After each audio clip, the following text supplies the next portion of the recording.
feel good, right? How's everybody feeling? What an inspiration to see hundreds of brand partners celebrate their new rank advancements. Just like all of you climbing the ranks towards your goals, our next speaker has made a notable climb or two in her lifetime. It's an honor to introduce this woman. Just listen to her bio. Allison Levine is no stranger to punishing environments. She has survived sub-zero temperatures, hurricane-force winds, sudden avalanches, and worst of all, a career on Wall Street. Allison has climbed the highest peak on every continent, served as the team captain of the first American women's Everest expedition, and skied across the Arctic Circle to the geographic North Pole. In January 2008, she made history as the first American to follow a remote route across West Antarctica for 600 miles to the South Pole. She completed this arduous journey on skis while hauling 150 pounds of her gear and supplies in a sled harnessed to her waist. That's not all. Listen to this. Her success in extreme environments is noteworthy given she had 3 heart surgeries and also suffers from a neurological disease that causes the arteries that feed her fingers and toes to collapse in cold weather, leaving her at extreme risk for frostbite. Allison spent 4 years as an adjunct professor at the United States Military Academy at West Point, where she focused on the topic of leading teams in extreme environments. She is the author of the New York Times bestseller On the Edge, which is a compilation of lessons she learned during her various expeditions, and she's here today to share some of those lessons with all of you. Is that not an incredible biography? Please welcome Allison Levine.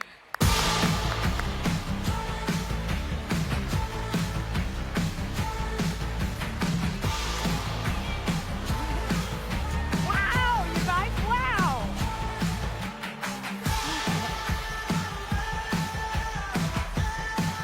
Hello. Wow, that's quite a greeting. Thank you so much. I am so excited to be here with all of you today. You heard a little bit about some of my outdoor adventures, of course, and you know I'm also an author. My book's called On the Edge. My favorite Amazon review said, all the suspense of Into Thin Air, but without the depression. And that's actually a photograph of me on the cover. People think it's an illustration. But it's a photo of me climbing Denali in Alaska, which is the highest peak in North America. And, oh, thanks. People ask me for advice on this mountain all the time. They'll say, Denali, it's really cold and steep. Give me some advice. So I just say, stay left.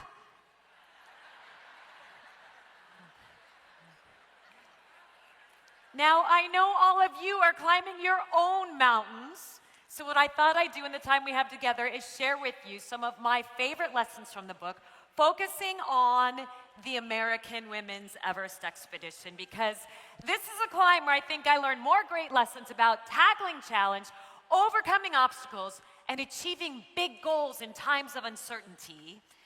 I learned more about those things on this trip than I learned on probably any other trip that I'd been on. So this is a climb that took place in 2002. In 2001, I got a phone call asking me if I wanted to serve as the team captain for the trip. And initially, when I got that phone call, I said no. Just because even though I had climbed the highest peak on 6 continents and had done a lot of other climbing in between, I still really felt like, I don't know, I wasn't going to be good enough, I wasn't going to be fast enough, I wasn't going to be strong enough. It just felt like way more challenge than I was ready to take on at the time. But then I realized there was only going to be one first American Women's Everest expedition, and if I didn't step up to the plate to be the team captain, somebody else was going to do it. Somebody else was going to be living my dream adventure. So I ended up calling his women back and agreeing to serve as the team captain. And at the time, I still really didn't know if I had what it was going to take to get up that mountain. But I knew if I didn't step up to the plate and try, that I would never find out. And I think there are times in your life where you just have to step up, even if you feel like you aren't ready.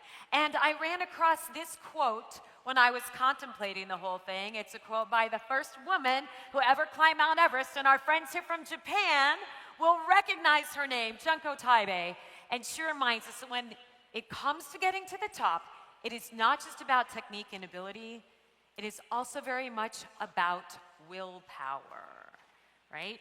So I knew for sure that I had willpower, but one thing I knew for sure that I didn't have was money. I was about $70,000 in debt thanks to all my student loans, and no one else I knew who was a climber had any money. So we had to go out and raise the funds for this trip. And I ended up connecting with a friend of mine who worked for Ford. Just because I didn't know you guys yet, I would have hit you up for some money for sure. 100% I would have. But my friend Kevin, who worked for Ford, he helped us funnel the idea of the first American women's Everest expedition up to the senior Ford executives in Michigan. They looked at our proposal, and they actually agreed to fund the entire trip. Right? I know, so grateful. Well, and the reason that Ford agreed to fund us was because our expedition just happened to coincide with the launch of their new full-size SUV, which is, of course, the Ford. Yes, the Ford Expedition. So it was their expedition in conjunction with our expedition, and it was this match made in heaven. And I was so relieved that things worked out well with Ford, just because I was also negotiating with Chevy at the time. And their full-size SUV is the Avalanche. So, call me crazy, but I'm just thinking if you're going to go to Everest, you want to be sponsored by the expedition, not by the Avalanche. So it worked out pretty well. Next thing I had to do is pull together the team. And this is an interesting process because you have to find people who are the perfect mix of skill and experience, but who are also going to be really, really strong team players. So this is our team. Kim Clark on the far left, that's me next to Kim. Jody Thompson in the middle, then you have Midge Cross and Lynn Preble. And I can honestly say if I had to pull together another team of women, it would be the exact same ones. Oh, that's us at the New York Auto Show. Ford took us out there right before we left for Nepal. They took us out there to unveil the new 2003 Ford Expedition. It's the only full-size SUV with independent rear suspension and optional third-row power-fold seats. Gotta plug the sponsor. All right, so I had the team, I had the funding, I got a 2-month unpaid leave of absence from work, and all of a sudden I am thinking, holy crap, we're really going. And then it hit me, and the thought of going from sea level to 29,000 feet above sea level absolutely made my head spin, because the process of climbing this mountain is not at all straightforward. It's going to take you 10 days of hiking just to get yourself to base camp. Once you get to base camp, you have to spend a few days and nights there to get used to the altitude, because it's over 17,000 feet, right, about 5,300 meters. So once you've been there for a few days, then you pack up your stuff and you climb up to Camp 1.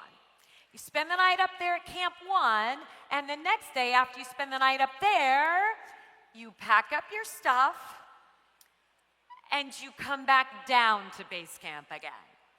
Spend a few more nights at base camp again. Next day, climb to Camp 1 again and spend the night. And then the next day, you climb up here to Camp 2. And you spend the night up there at Camp 2. And the next day, after you spend the night up there, you pack up your stuff and you come back down to that base camp again. Spend a few more nights at base camp again. Next day, climb to Camp 1 again, spend the night. Next day, climb to Camp 2 again, spend the night. Then the next day, you're going to spend about 9 or 10 hours fighting your way up there to Camp 3. It's almost 24,000 feet above sea level, 7,200 meters. And the next day, guess where you go? Yes, all the way back down to base camp again. So the reason you have to keep coming back down to base camp is because you have to let your body get used to the altitude very slowly. It's this process called acclimatization. If someone were to magically drop you off on the summit of Mount Everest, if you could be dropped up there by a plane or a helicopter, something like that, you would be dead in a matter of minutes from the altitude. So you have to move up this mountain really slowly just so your head doesn't pop off when you get to the very top. I mean, it doesn't really just, pop off. But the catch is that anytime you're above about 18,000 feet, about 5,300 meters, anytime you're above that elevation, your body is starting to deteriorate and your muscles are getting weaker. So it's this crazy catch-22 of wanting to spend time up high to get used to the altitude, but you have to keep coming back down low so you can eat, sleep, hydrate, and regain some strength. So not only is it very physically challenging to be going up and back down again, and up higher and back down, but psychologically, it is incredibly frustrating as well, because you know you need to be going this way, right? But you're spending a heck of a lot of time climbing in this direction. But what you have to remember is that even though you are going completely backwards, you're still making progress, right?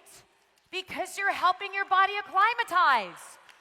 You are, and you are making progress. And for whatever reason, we tend to think that progress has to happen in one particular direction.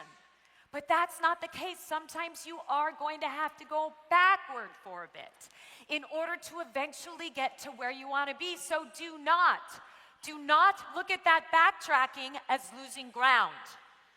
Look at it as an opportunity to regroup, regain some strength, so you're better out of the gates the next time around. Backing up is not the same as backing down. That's one of my best lines, by the way. So, yeah. Thanks. Thank you. If you're going to write down anything from this presentation, I would go with that. I think that's the best one. This is a shot of base camp on Mount Everest. Did anyone here see the movie Vertical Limit? Okay, well, it's nothing like that. No keg parties or bonfires or s'mores, just a bunch of rocks and some tents. Now, the first part of the route, once you leave base camp, has a lot going on, and that's this area here called the Khumbu Icefall. This is one of the most dangerous parts of the mountain. And what makes the Khumbu Icefall so dangerous is the fact that it's made up of 2,000 vertical feet of these big, huge, moving ice chunks. These ice blocks are massive. They are the size of small buildings. And what happens is the sun comes up, everything starts to melt. These big, huge ice blocks start to shift around, so you're in constant danger of being crushed. Right? That's 7 ladders strung together at about 20,000 feet of elevation. And then it's made more complicated by the fact that there are these big, huge open crevasses everywhere where you could fall hundreds of feet to your death. So they span these rickety aluminum ladders across them so you can get from one side to the other without falling in. So between the big, huge moving ice chunks and the ladders and the open crevasses, it is a very scary part of the mountain. But this Khumbu Icefall is also where I learned some great lessons about fear. And I've got about 30 seconds of video to show you what it's like to go through that icefall. Here you go.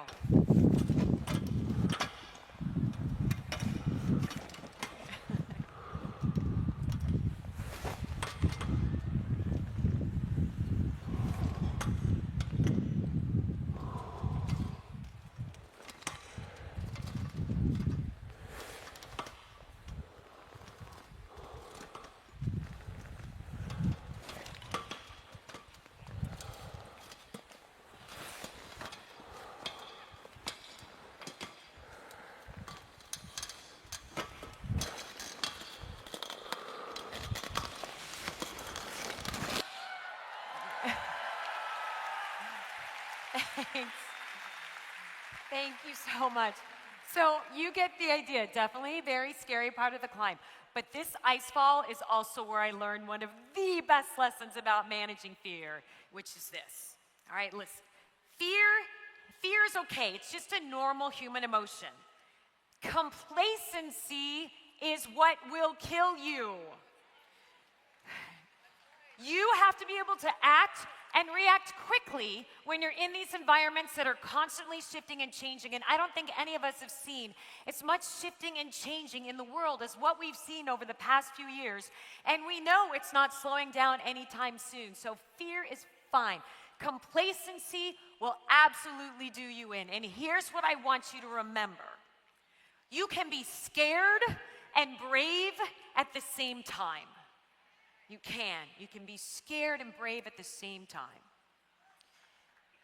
These are, oh, thanks. Yeah, you can clap for that. Thanks. Okay, maybe that's one of my best lines. I don't know. These are the boots that we wear once we leave base camp. They cost about $950.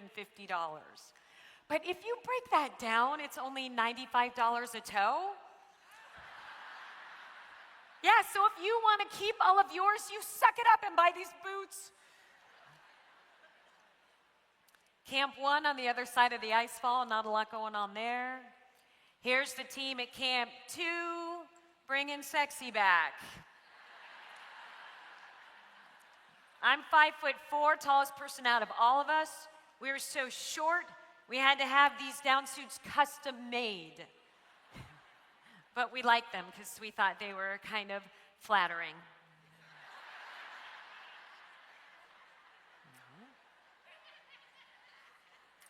And I know one question people always have when they see these pictures. They always have this question, and no one ever wants to ask it, but I know people are wondering. And it's, of course, that question of, how do you go to the bathroom up there? And let me tell you, as a woman, it is super complicated because you've got on this big, huge, bulky down suit over 6 layers of clothing, and it's a gazillion degrees below zero, and there's hurricane force winds, and you're, wearing a safety harness strapped into this line. Like, trying to get out of, your down suit, all your layers, squat, balance, it's very, very difficult. And it's also actually a little dangerous. So we came up with a solution to that, which I will demonstrate. No, I'm not going to, demonstrate. I'm just going to show you what it is, because I know people wonder. Okay, this is just what we call the pee funnel. And this little device allows women to urinate standing up. There you go. So we don't have to go through that whole balancing act anymore. And we can finally do that one thing that we have always been envious of men for. You know what it is? We can write our name in the snow. There you have it. Now you know. Now you know. All right, moving right along. Okay, here's our team getting ready to head up to Camp 3. One of the toughest days on the mountain, just a long slog on hard, steep blue ice. Takes about 9 or 10 hours to get there. This is a shot of me pulling into Camp 3. This was a particularly memorable moment for me because I puked all over myself right before they took that shot. So that is a totally fake smile. It is. But for me, this is a reminder that even when you're incredibly uncomfortable, you still have to get out there and keep moving, right? Doing hard stuff is uncomfortable, right? It's uncomfortable. It's hard. And the closer you get to the top of the mountain, the more uncomfortable you feel, right? Because you're gaining elevation and you get altitude sickness. You have a banging altitude headache. You feel sick to your stomach. But you can keep going even when you feel uncomfortable. So that's 24,000 feet on the side of a mountain, about 7,200 meters. Everybody feels super crappy at that elevation. But you don't turn around and quit. You get back out there on the mountain, you keep climbing, and you do it for your team. Okay, Mount Everest is a really, really, really, really bad place for control freaks. There are all these things that are going to affect your climb that you have zero control over. The weather is the most obvious of those things, of course. So sometimes you look up at the summit of Mount Everest and it looks like this, and it looks like it might be pretty approachable. But within a matter of minutes, everything can change and it will look like that. And that is pretty darn intimidating. But the one thing you know about these storms is that they're always temporary. Storms are always temporary. There is no such thing as the storm that lasts forever. So you know when you're in the middle of something like this, you just have to keep your bearings, and at some point, clouds are gonna go away. Everything will look a whole lot better. But the key to surviving this is that you have to be able to take action based on the situation at the time and not based on your plan. Because while planning's really important, of course you're gonna have a solid plan. Keeps you organized, keeps you motivated, keeps you on track. But what you have to remember is that when you're in these very dynamic environments where things are constantly shifting and changing, whatever plan you came up with last year, last month, last week, even this morning, your plan is already outdated. Your plan's outdated as soon as it's finished when you're in these environments that are constantly shifting and changing. So yes, of course, plan, but you can't be hell-bent on sticking to that plan no matter what. You want to be much more focused on executing based on what is going on at the time. Here is a shot of our team heading up to the high camp. This is me at the high camp. You are more than welcome to borrow this picture and tell people it's you.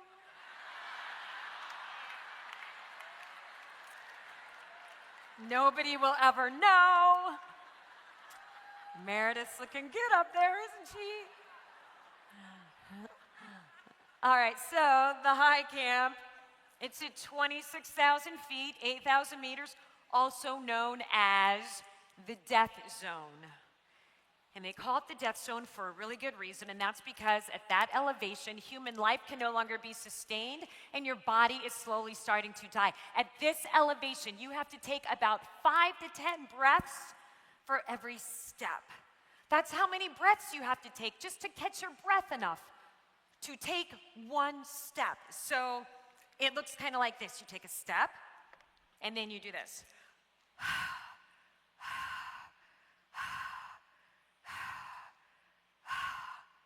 5 to 10 times before you feel ready to do this. Step again, 5 to 10 breaths again before you can do this. Okay, so if you ever think you're having a slow day, it could be so much worse.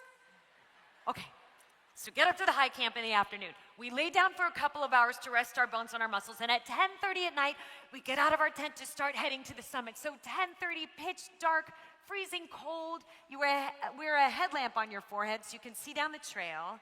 And I got out of my tent, and I'm thinking, okay, we're at 26,000 feet, but we need to be at 29,035 feet to be at the summit.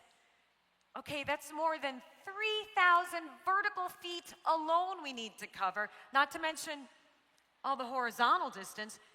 And I start doing the math.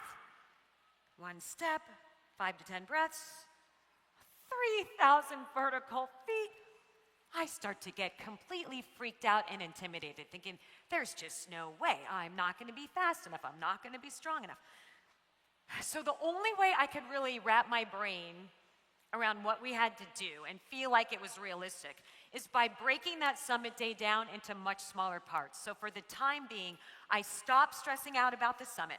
I took my headlamp and I shined it on this big rock that I could see down the trail. And I thought, okay, I just need to make it to that rock. That's where I'm going right now, just to that rock. So I take my step, 5 to 10 breaths. Step again, 5 to 10 breaths. Before I knew it, made it to that big rock. Once I got to that rock, I did the same thing again. Took my headlamp, shined it on a big chunk of ice. Just anything I could stare at that looked like it wasn't that far away. Okay, I am just going to that big chunk of ice. I can make it there. So step, 5 to 10 breaths. Then I'd make it to the big chunk of ice. So every time I would think to myself, oh man, I don't know if I can do this. I don't think I'm going to be fast enough. I would think, well, hang on, because I did make it to this landmark. So since I made it to this one, maybe I can make it to one more. All right, now that I made it to this one, maybe I could make it to just one more. And I'm taking whoever that was climbing with me next time. Whoever just yelled, you're coming with me. Yes, I love you, thank you. All right, so we climbed through the whole entire night that way. The whole entire night that way. By 6:30 in the morning, we were at a place called the South Summit, which is just a couple hundred feet below the true summit of Mount Everest. And at that point, storm clouds started to come in. So that's where we had to make a very tough call. And the first American women's Everest expedition turned around just a few hundred feet, about 70 meters from the summit of Mount Everest. Trust me when I tell you that turning around and walking away from the deal is harder than continuing on. But when you're up there in these mountains, you have to be able to make very tough decisions when the conditions around you are far from perfect.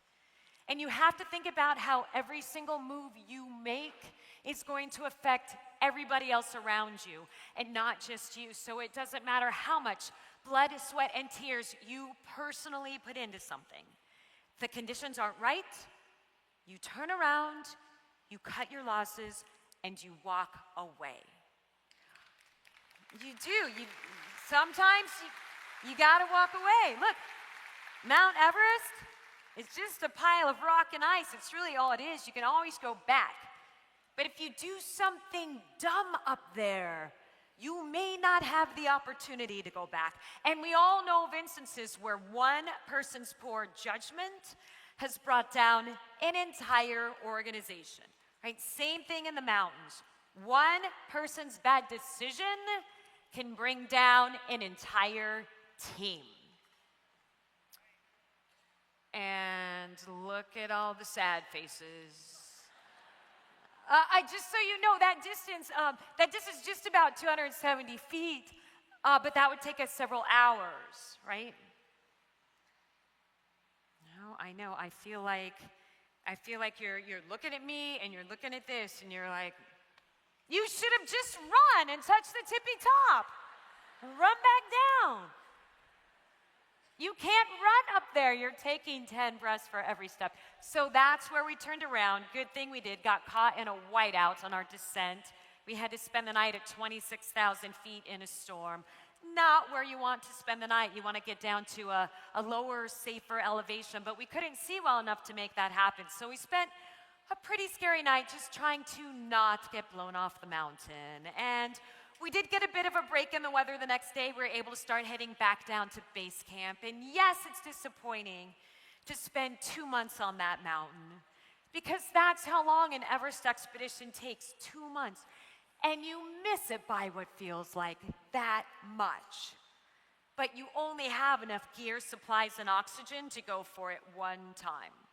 Once you've burned through most of your oxygen supply, the way we did, getting that close, you don't have enough left to try it again. So you spend your 2 months on the mountain, you make it to the top or you don't, you head back down, and that's the way it goes. But I think as long as, I don't know, you come back alive, come back with all your fingers and toes.